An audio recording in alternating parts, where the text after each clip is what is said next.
Hey, what are y'all doing? Did you know that on my journey to self-mastery, the first thing that I discovered about myself was that to need, to desire, to aspire to yearn, to crave, all of that was repulsive. And I didn't mean like disgusting or gross or nasty. Repulsive is a repelling force. I was forcing things away from me. The stronger I yearned for something, the stronger I was obsessed about something, the stronger the craving and the wanting was. For the Lord is my shepherd, I shall not want. Those are instructions. We are not to want, to crave, to desire, because God does not want, need, or desire for anything. And you, beloved, are one and the same as the Father. For I and the Father are one. I'm a metaphysical minister and mind-shifting expert, and the Bible is a spiritual autobiography of us. We're here to discover who we are, and that the subconscious mind is directly connected to God, or the superconscious mind. I'm not referring to the human mind or the conscious mind. That's the mind of the flesh. That is what we're here to overcome or to discipline, because the physical mind is an unruly animal. It's a beast to discipline, because we rely so heavily on the five physical senses. We see things, hear things, taste things, we read things, and then we perceive something to be something. And it is our perception that gets us all tangled up, because we have a limited point of view.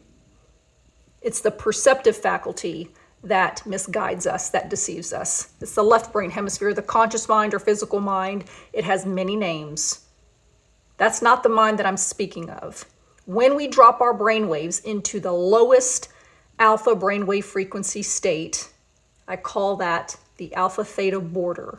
If you go too far into theta, you fall asleep.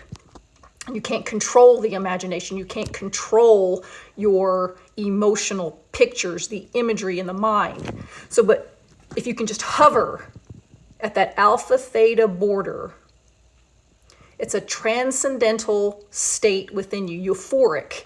It is, well, it's the place where you experience God. It's the ultimate peace. In this mental space, you realize you are one and the same as God.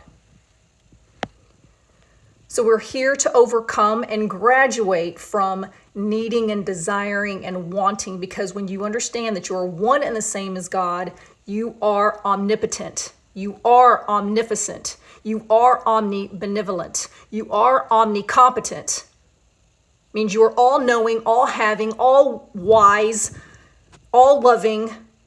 You are the all. But that part of you can only be reached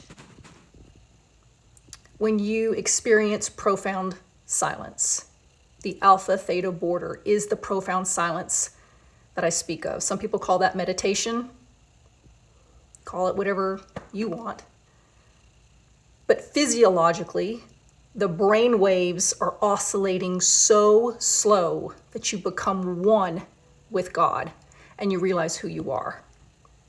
And at that place, you experience ultimate peace, ultimate liberation, and you don't want anymore. You don't need for anything anymore. You don't crave for anything. It's so peaceful that it's indescribable. You can only personally experience this for yourself. If you've never experienced the slowest alpha brainwave within yourself, your alpha level, you're not experiencing God. You can pray to God all you want. You can talk to God all you want. But this place that I speak of, the alpha-theta border, there is no operation of thought. There is no operation of talking.